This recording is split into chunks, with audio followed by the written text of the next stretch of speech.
पूछिले तोहरा से पुरुबा बेअरिया कहाँ बाड़ी धनिया हमार। पूछिले तोहरा से पुरुबा बेअरिया कहाँ बाड़ी धनिया हमार।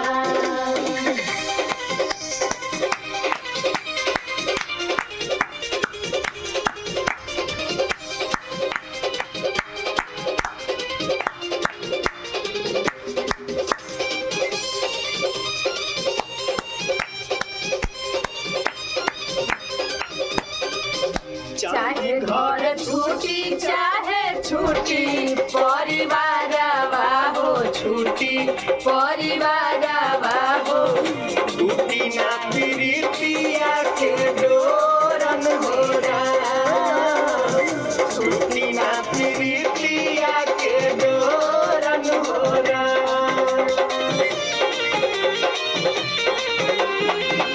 प्यारी के सुरतिया नहीं देखी जब नया नामा हो देखी जब नया नामा हो ले हम दोनों नया अपन फोरन होगा ले हम दोनों नया अपन फोरन होगा।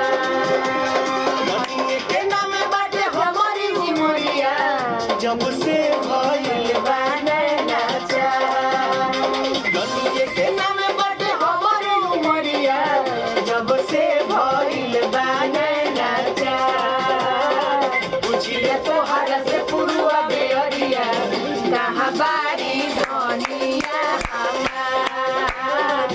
पूछिले तोहरा से पुरुबा बेअरिया कहाँ बाड़ी धनिया हमार।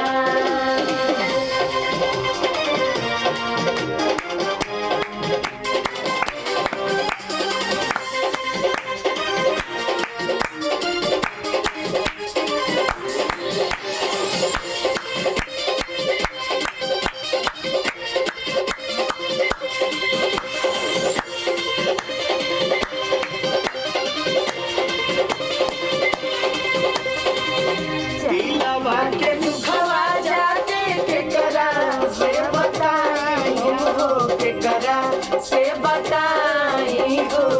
प्यारी बिन बची ना परानन होरा प्यारी बिन बची ना परानन होरा।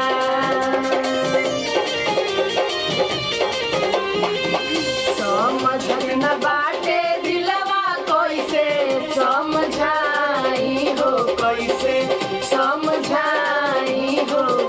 रूपवा से हटत नहीं के ध्यान होरा रूपवा से हटत नहीं के ध्यान होरा।